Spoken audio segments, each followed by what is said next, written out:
Hello everybody, it's me, back again, unemployed sir. Two videos, two demo reviews in a couple days. Meant to record this one yesterday, but honestly, I was too busy doing nothing. It's quite nice. But today we're going to be having a look at Game 5 between the Leviathans and the Kings. We're going to be taking a look at Adapting's Kuang, and I figured I'd throw up the draft here quickly. We're going to have a quick chat over the draft as well, I think, to start off the video. Leviathans had run Marticarus Double Hunter previously in this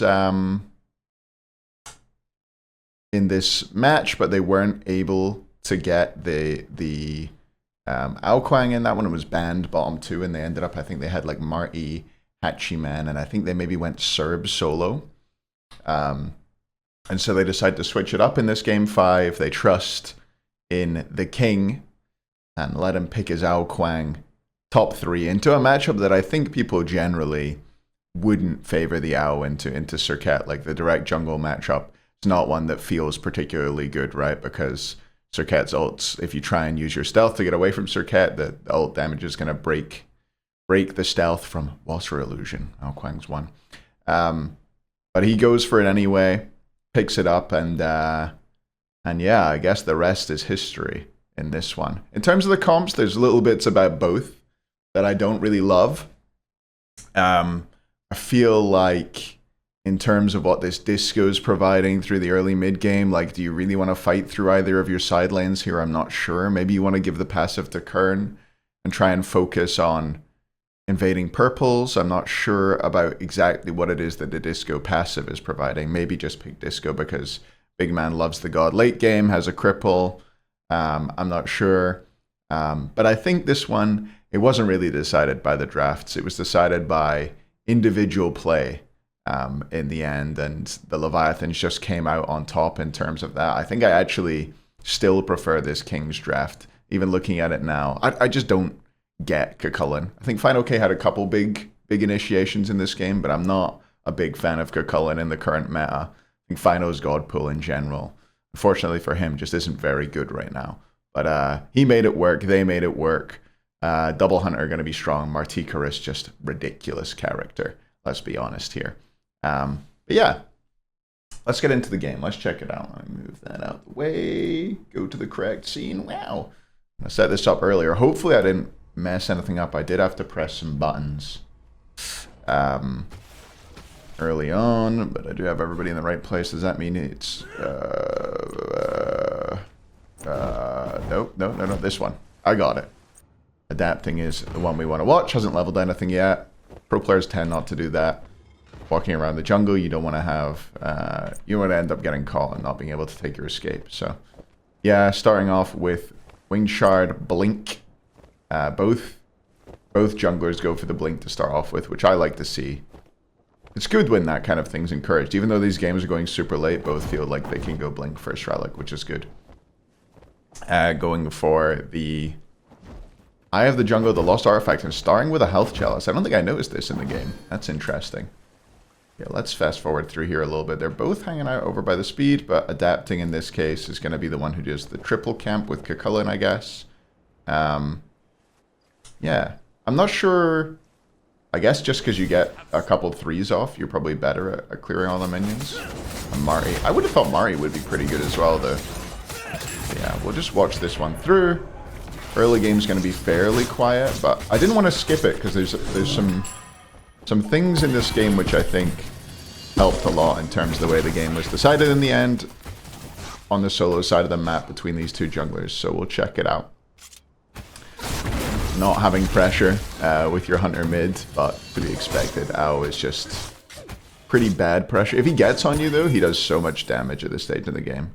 Probably has opted to level the 1, has indeed, so doesn't have so much damage. But if you take the 2 and the 3 and you get on somebody, you kill them so fast. But yeah, probably just going to be not many kills in the mid 2v2 at the moment. I feel like it's a funner way to start the game, though. And this is a bit that I hate, though, because all the farm is down so early. There's not much to be done. Going to farm the little Harpies on spawn. And a Twig is looking for a gank in solo. They're both rotating over for this, over prioritizing the mids, which is interesting. And I think Variety gets onto Final K early, finally just doesn't get his ult, doesn't get his transformation off. So adapting, not able to turn that. I think maybe if he gets the... I'm not even sure. I think probably he dies anyway. But both solo laners were trying to bait there. But it goes in favor of the Guan. That will be teleport on cooldown. Breastplate 2 picked up, so not like early deaths in solo aren't too bad, just because of teleport. And quite often you can get a return kill if the other solo laner doesn't play as super careful. I feel like normally if there's a death in solo early, there's 2 deaths in solo early, right? Or more even. Like you either die again looking for the return kill, or you get the return kill. But anyway, jungler's still over on this right hand side. They've just been in solo since they left mid. Twig looking for blue buff. Looks like they'll opt for their own blues this time. Alex Wise, Sunder for Rongyu. Horrific for genetics. 2 relics I do like.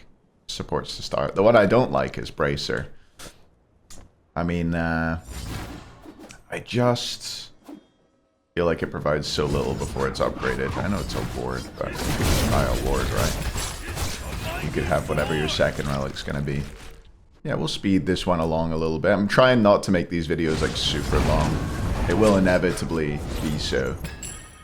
Also, I was thinking about doing it for this one, is making the video where I show how to watch demos, because I haven't been asked that much recently. I put it in the description of every video, so if you're wondering how to watch pro games back like this, check the description.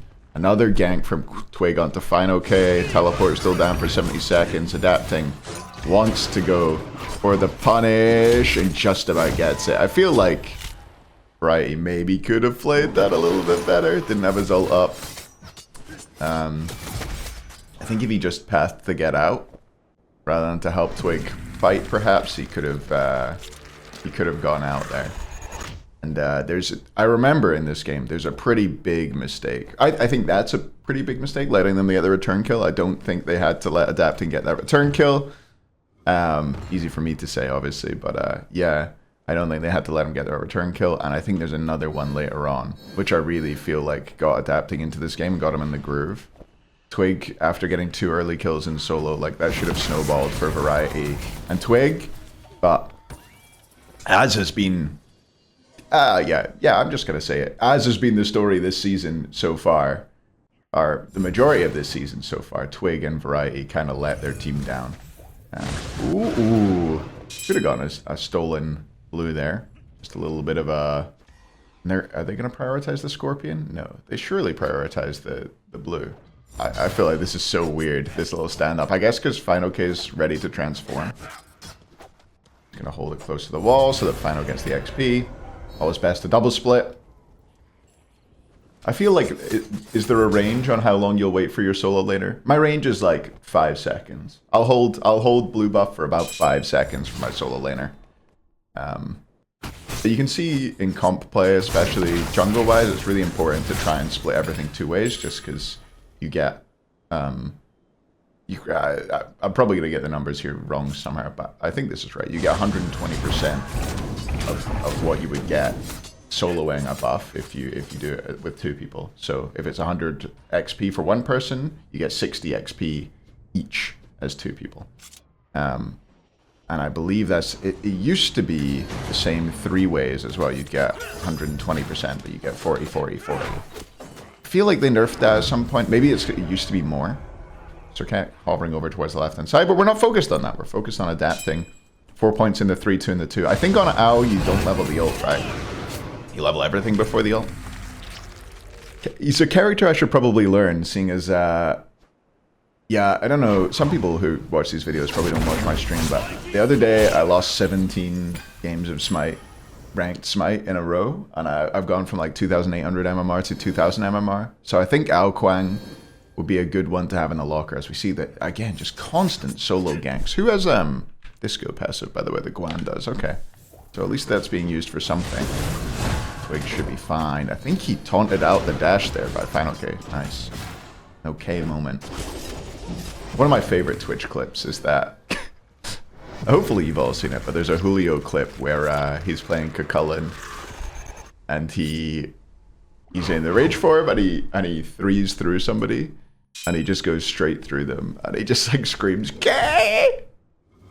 It's incredible. It's incredible. It's up there with Panny Tom, Panny Tom, Panny Tom. A Shinto classic. Maybe it's just maybe I just like Twitch clips and maybe I should learn Spanish. And then I'd love every Twitch clip. Could be the play. What else is a classic? Adapting's got a few. The one where the Raijin stops him backing. Well, it stops him running out by backing in front of him. It's a good one. Just back if you're going to back. Anyway.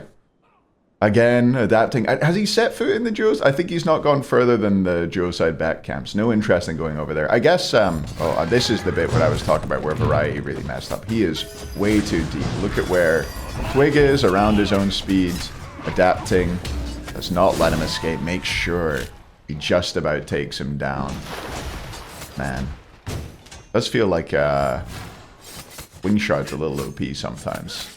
He runs him down. He did really well. I wonder if, again, could be better pathing there. I think the best thing for Variety to do would be not to try and invade the blue buff. Which, did he get? I'm not sure. Let's have a look. He didn't get it. So he didn't get the blue buff. Maybe you could be forgiven for thinking he would get out with his ult. But adapting punishes hard. And this solo side of the map, after going 2-0 originally for Twig, now adapting's 2-0, and the Kukulin, despite starting the game 0-2, is ahead in terms of XP, probably ahead in terms of gold as well. 3, 2, 1, gold per minute. No, the Guan is actually still fairly significantly ahead in gold per minute. Okay.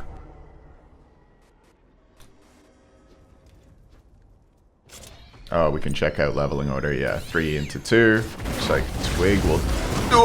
does get... I think, did that hit? I'm surprised that hit. Just about got him. I think Twig nearly got out there. But Adapting walks in, gets his 3rd kill of the game. He's now shutdown bonusable. I'm not a big fan of the shutdown bonuses, to be honest with you. I think that it discourages you playing through... Oh no.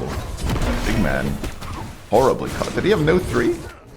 What happened to Big Man there? Anyway, I think it discourages you playing through your lead. Especially in ranked. Like, you know, if you're like 10-0 in the jungle, you're like, well, my job is to just never die.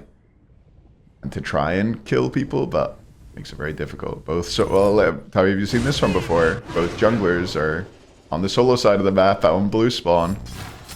Ridiculous. I guess, yeah, maybe Adapting obviously feels like ganking the person without beads and without a way to turn is probably better. On the other side, there is a horrific for Maui, and Maui's CC can be pretty annoying for Ao, in my opinion, so wants to stay away from there. Also, the Kern has a beads. Ooh, it's Devo's Exy for hardcore, which is an unusual one. Didn't notice that in the game. It's almost always Devo's Kins these days. And Exy quite often gets skipped altogether. So I wonder if there's a reason for this. I wonder if they're thinking, okay, we can look for a Gold Fury. Gank from Twig onto Haim again. And the reason why Sir Cat might not gank Duo so much is just because Haim's, you know, Haim has the vision from his kit. Makes him difficult to gank. So yeah. They opt to go over to... And probably also a little bit because Twig wants to be around where Adapting is, because he feels like he has the better end of the jungle matchup. He should, it feels like, but it's been more... They're just hitting the solo laners. See how awkward this is. We'll stand off. Eventually the Kern rotates over. And there's pings over to the right-hand side. For Adapting, they pulled Pyro. So there was a little bit of a standoff on the Duo side mids, and they just pull Pyro. That's cool. One of the advantages of having a Hunter in mid, I suppose. But the Gold Fury should get turned around on. The Guan's rotated, so they're just zoned from rotating. And there's no point in Adapting even walking here. I don't know why he's there. He should just go to do his speeds, do his backs. Maybe if it was a bait, I guess, but you got it. No, that's not a bait. I don't know. It's a weird play. Hangs out over here. Longest he's been on the Joe side of the map so far. There is a comeback mechanic there, and he's looking for it. But immediately walk over a sentry. Heim does live. I don't think adapting can play hardcore here, can he? No, he has the dash. Oh my, he does 0 damage. No, you definitely don't want to hit that that melee. Wow. Truly tickled him. Dashing on out. Gives up on that side of the map. And meanwhile, Shinto is like, I'll do your speed and your backs, man. No problem. It's definitely something that he would have done with Panatom. Another gank in solo. Will Variety sniff this one out? Looks like he knows. I don't know if Final K is playing differently. He does use both of his skills. This is a thing to consider when you're playing solo lane yourselves. Oh, right. He should just call. Oh, he doesn't have ult. He's dead. He's dead. I don't know when he ulted. I don't know what he ulted for, but he has indeed died. But something to consider when you're playing solo yourself and you see a gank coming is, a lot of the time, the best thing you can do to set up for a gank is to not try and set up for the gank. Just play the lane how you were already playing it, rather than holding your skills and being like, ooh, just clear the wave. Use everything on the wave. I'll do the rest as your jungler. But yeah. Let's fast forward on through. It's got Dumor, got a Deso, and I guess this is going to be a Rod or a Coin next. I'm actually not sure what it was. I guess I would probably go Coin. I don't know. I do not know what he goes. We'll see. We'll learn together. We can check in on the leveling again just to prove it. Yeah. So it is 1 point in the ult, and then you max the 3, max the 2, max the 1. Max the ult last, just because I think it only scales on the execute threshold doesn't scale, so the heal and the base damage are what scales. Jeez, there was a Sunder used there. You dash on out. Circuit looking for the chase. Will ult adapting, and this would be a good kill to get if you are Twig, and they do get it. Rotation comes up from Shinto. Twig gets traded, but that was a 4-0. Oh, apple. Like a snooker player on Connect. One connects. Oh, surely Shinto's dead, yeah. Great fight on the solo side of the map there. From the Kings, it was a big shutdown. You got the level 14, 4-0. Ow, and now your Circuit's ahead. I swear the Circuit was behind. We'll go back to our regularly scheduled programming. Back to adapting. That was a good fight for the Kings. Very much so. They got Pyro off of it. They opened up a decent lead. Trans, Donut Binding, Serrated for Twig. I'm always a little confused about what to build on Circuit. I think I'd be going, I don't know, I just go full damage most of the time. Like Trans, Serrated, Deathbringer. Or whatever. Again, Sandman TPing out. Twig was on 1 HP. I remember that fight. Did get Twig speeds though.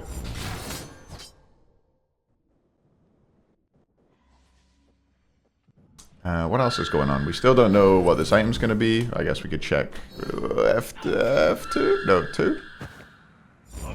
Gold in hand. 1,000 in hand. So could afford coin. It's 1k for coin, right? 1,400 or something for rods, so we'll see. The fact that he's hanging around here, we'll see. After the speeds. Yeah, the fact he's hanging around here means it's probably not coin, right? We'll see. He says for the 4th time. I think we'll see. I don't know.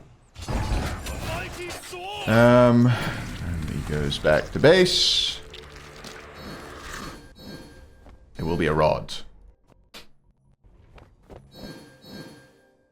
I would think that Rod's passive, 60% health, okay. Rod's passive going to be a little bit less good now though, because you want to execute people at 30%, right? Trying to get around the side here. Positioning, there is a lack of vision. Shield buff feels so good at this, like, at any point in the game, but just for fighting in general, if you get shield buff as the jungler, you've just got an extra, you know, 15% health or whatever it is. Feels great. Blink into the back, and he gets onto the carriage. That's going to be an execute, surely. No beads available, but there it is. Yeah, Heimel as well. I kind of want to watch this fight back to see how that happened from the top, maybe? I want to see what went wrong here. So they're just pulling it. So I don't... First of all, this random 5v5 grouping from the Kings, I don't love it. What makes you stronger at this point is that maybe they're trying to play off these being down, but there is no beads for Twig, which is a bit of a problem, because that means he can't go into the backside pretty much at all, or he'll get high-multed. He can get bursted down super easily, execute super easily, so a bit rough for Twig. But yeah, maybe you're playing off Shinto's lack of relics, but Shinto has ult, which makes him immune for like 20 seconds. I know it's not. That's hyperbole, I know, but yeah. Let's check it out. Let's see what happens. Okay. Maybe they're trying to abuse sustain. They try and go over the wall, put some pressure onto Fino. We'll watch this just from the top, I think. Let's see what happens in this fight. Stepping up. I think Fino gets a great initiation. They're pulling it. Genex is tanking it. Fino gets in. They got a stun into the Kukulin ult. And hardcore, and now they're just on the way out. They're running. Shinto chases around the side, and they just get hard run down. Great damage as Shinto. Adapting just comes in, gets the execute. And that's the fight. Yeah, a nice stun, which wasn't beatsed out into Kukulin ult. And then before the fight even starts, hardcore was below half. Or about half.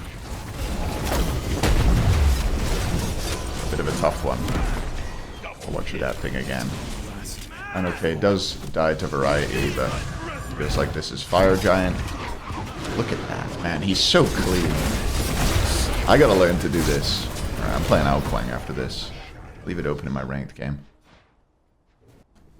See that, though? Every time he's so prepared for Variety's dash through him to slow him, he's always ready to run him down afterwards. It's just lovely smite. He pulls it here. I think when there's that much time, probably worth him pulling it. I generally... Is this it? I need to make 100% sure this is still... I'm sure it is still true with the new FG. But this is something that not a lot of people know for some reason, is that pulling FG reduces your damage. You do reduce damage to the fire when you pull it. So that's why Hunters, even when you have Devos, it also reduces your lifesteal, I think. So even when you have Devos and you're there first, you know, just give the support 3 seconds to pull it. That situation, they had so much time, and Adapting was there so much before them that I'll allow it. But, yeah. We need a new Word of Thoth. Flare Boot? I need to know for sure that I'm not fucking things up. Twig? I don't love the fact that Twig was there. But, and all's well that ends well, I suppose. Doesn't die. Speeds available, Bracer of Brilliance, speeds. Nothing really interesting to talk about in the builds, I don't think. There's an Xe on both sides of this game as well. Pyromancer picked up. What can they do with the FG? Kings are pretty good at playing the map. When they lose FG, they tend to lose just about the minimum. I hate this. I don't think this is a good way of dealing with the split push, really. I have Hyman left, Kukulin in right. So now, how long's left on this FG? It's already, you know, a minute gone or so. Twig. Ooh. Twig looked for the play. Did get the beads and the ult out of the Heim, so that's a good trade overall for the captain. And now they group up. They pushed a wave into the right tier 2 and didn't do anything with it. And rotated the Kukulin over instead. I guess that was just because of the timing of Twig's engage. But again, as I said, King's very good at losing the minimum when they lose FG. They tend to, like, I feel like a lot of teams just autopilot, whereas the Kings seem to really think about how they can suffocate your movement around the map, how they can trade things, how they can make you work for it. They really make you work for it. Left tier 2 does fall. Adapting and fine. Okay, want to go for a flank here. No vision, it looks like, in this area. Just maybe a slight mistake. And there it is. They force Big Man's 3 out. And then Fine OK goes. But Adapting, just holding on to the beads. They do get the tier 2, they get the damage. Nice damage by Big Man. One of the areas where Discordia is strongest, I feel like. But yeah, you can see what the plan was there. I'm not sure who it was who used the skill onto the Discordia, but it's a really good way to engage in competitive is to, when you have a flank around the side like that, is to force an escape ability. You force a carry to use something, and then you blink, then you go. That's the ideal way. That's kind of like the two-pronged way of doing things. Classic type thing where one frontliner forces a dash or a relic, and the other one punishes off of it. So that was good. But they get 2 tier 2s off of that FG. Don't lose any towers themselves, which is always nice. That man doesn't... Oh! Should we watch the 1v1? He's so unscared. I don't know if he knew. I think he must have known, because he saw her on the wave before. But, classic Zapman style, that swagger, that confidence. Sometimes serves him wrong, but most of the time, he's better than you and he knows it. And so he's not worried about dying. 6-1 for adapting at this point. Picks up a poly. Pretty crazy burst. Another thing to note in this game is that both frontliners for the Kings opted to go without beads, which I liked at the time. I think that Kuang is not that good in team fights, is my honest opinion. Even later on, when his damage goes kind of crazy, I think it's very difficult for him to find opportunities to play. And if your team fight's just stronger than the other team, by way of your comp and by way of your relics, you should never get the opportunity to go for executes. Because you shouldn't be taking enough damage, you should be the ones on the front foot, because it's essentially a 5v4. Fair enough though, Serket also struggles in team fights, so it's difficult for her, especially against 2 hunters, to get in and get her damage off without dying. Like a couple autos from either Haim or Marty, and she's within execute range, so it's a very difficult... I think it's a very difficult spot to play the game in for both junglers. But they get FG, they take down the last tier 2 tower that was on the map, still not enhanced fire, so the King's not especially worried. And no real scary siege comes on to their Phoenixes. They're just going to pick up Pyro. Looks like, from the way they're playing, the Levi's aren't going to push the Phoenix with this fire. Just going to get what they can and extend their lead, preparing for maybe the next one or the first enhanced fire, where they're gonna push. But although you're trying not to make mistakes, doing this just gives more and more time for your opponent to find a mistake of yours, or for your opponent to find like a big play, a massive play around an objective. But they are extending their lead nonetheless. You can see it's slowly creeping up. And every FG is just giving them a bit more. Level 20 started to come through on everybody except the supports, so not really, XP doesn't really matter anymore, but this gold lead's still very, very much relevant. Nobody full build apart from Shinto.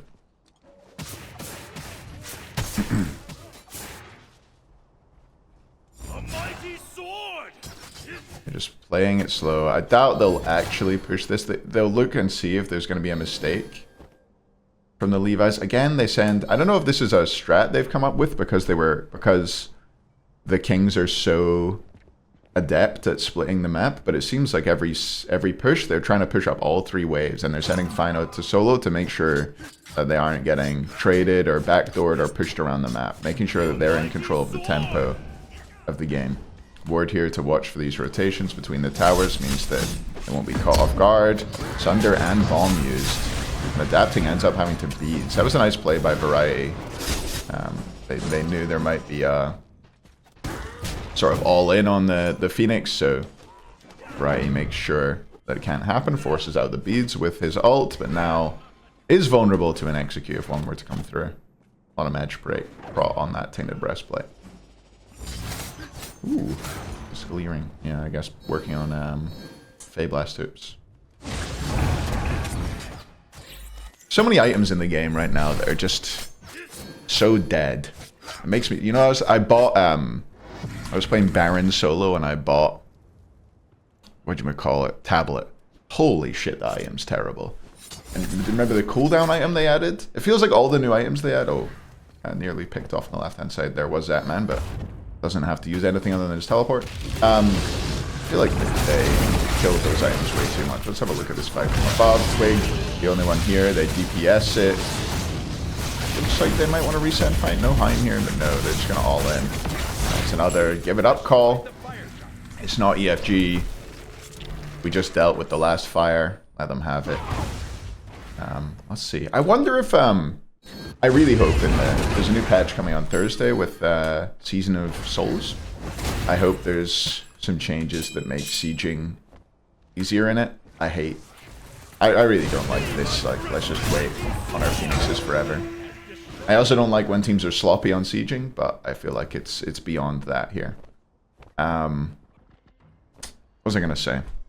I don't know. Maybe they're just comfortable defending, because Disco is such a strong base defense god as well. Strife, really, really powerful. Yeah, Double Hunter are good at killing the phoenixes, but it's difficult. Like Fino, it's difficult for Fino to make enough space for that to happen. Wrong, you can't really get in there. Has Sunder and Blink. Maybe just needs to like Blink Terra ult. Sunder people try and survive, and then Blink Kuka ult slightly afterwards, and then hit the Phoenix with both Hunters. But because of the Disco ult and stuff like that, and the Maui one, it's very, very difficult for either of them to get in there and be able to get out with any confidence. Here we go. Siege again. This time they rotate a Hunter over to mid, so they're doing a different setup. They have sort of a 2-2 with Adapting floating in between. And it's the same on the other side. You can see Twig just mirroring Adapting's movements. And making sure he's wherever Adapting's going to be. Forward goes fine, okay. And as I said, very difficult to get in and get out at the moment. Gets in, gets appled, dies. But they do manage to take down a Phoenix. It's the mid Phoenix. You would rather have gotten the duo one, but they broke the base, and they broke the base at a good time. It's a good time to look for that play, because even if you lose a couple people, you're not losing the game, and you're most likely not losing fire off the back of it, just because there's so long left until it respawns, another couple minutes or so. So yeah, getting a bit of a sword. Oh, I have water. Nice.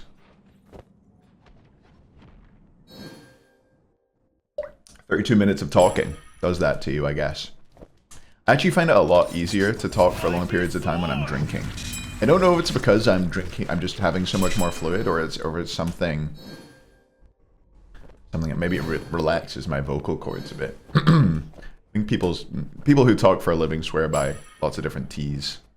But I mean, I drink. I had a cup of tea before this, but yeah, should probably just drink more water. It's a general rule. Shouldn't we all? Anyway, we'll fast forward through a little bit here, seeing as we are 32 minutes into this video. EFG now. So this is the bit where Kings are now like, okay, the last couple of fires, we gave them up. We were still scaling. It wasn't enhanced. And now they're opting to at least look to defend. They weren't even grouped up around it. Adapting. This is again just good smite. In this situation, you have an advantage. You have a slight lead, and your other advantage is you have fire minions in mid. You have the ability to try and manufacture an unfair fight.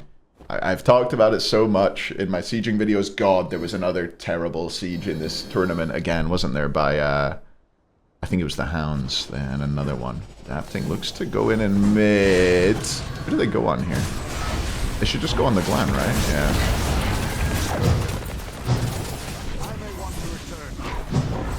Oh, Blink, yeah. He's got it, good beads. And the apple only hits onto Fino. Nice kill. And I think Twig will get out. But yeah, they noticed two people pushing down mid. I think Twig and Variety just overextending slightly. Nice immunity on the Maui ult there. Surely Maui dies here, does he? He does. Damn, man, took him down. Arrow ult used there also. So 2 for 0. They killed the frontliners. They used a lot though. See, every set of beads is now down. The Levi's, so they're gonna have a difficult time pushing from here, but they should get EFG. I know, in fact, I'm certain that they do.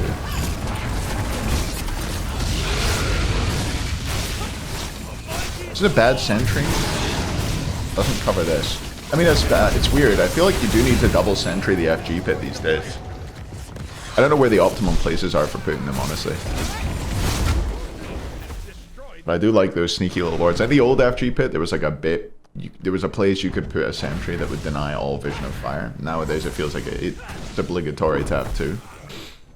If you don't want the enemy to be able to see the HP, that is. He knows. Forward we go. Mid Phoenix will die again. They take down the weakened Phoenix straight away, and now comes slightly more difficult bit. This is a situation where it might be better to split, but they're gonna go back. Wonder how much gold they had. 2k-ish. It was a 3k pop for Zapman. So they decide to go back. We'll fast forward along a bit, see what they do. Group up, grab Gold Fury. Here come the Kings. Look at them. They're in the solo side of the map. But this time, I guess no vision for the Kings. I don't know. Those are blue pings, so they can see the Surcat walked over a ward. I wonder if that's a deliberate ploy by Twig as well, to walk over a ward in that direction. Show them that he's going that way, make them think, okay, wait, maybe we need to deal with that. That is the kind of thing that players are smart enough and it's meta-gamey enough to do, I think. But they just group up in the left lane. Adapting can just take down this right Phoenix very easily with... and they have a bomb on Terra, which is a bit of an awkward one. Kind of wish it was elsewhere. But they get the left Phoenix. Which we don't get to see, because we're watching Adapting. 2 Phoenixes down. And this essentially should mean that you get the next DFG. Play it properly, because you should be able to manufacture a 5v4. Can still be a difficult fight, but man. Forward go the Kings. They're like, okay, they're probably going to get the next DFG. Adapting just standing on the side. They get Zapman, but there it is. Another execute onto a frontliner. He sees them. He's hungry. He drops down into 5. Water Illusion does a lot of damage at this stage in the game, by the way. How many did he get off? I guess OP Spear of Deso there. Gets the quad. The triple kill comes after that. We'll watch it again. We'll watch it again. Let's watch it with his abilities up. See the Deso procs in real time. Actually want to watch top down this engage, so they chase through big men, not really enough in position to get any damage off, I think was the problem. Perhaps. It was a good engage. I like the try. But that, and then they all stand on top of each other. They're like, oh, don't worry, they don't have any AoE. And that thing says, I've got plenty of AoE. He hits them all with his water illusions. How much damage did he do? Let's check that as well. Why not? He is at 13,380 land. Let's watch it go up. What do you reckon he did? 5,000 damage, maybe? Maybe not.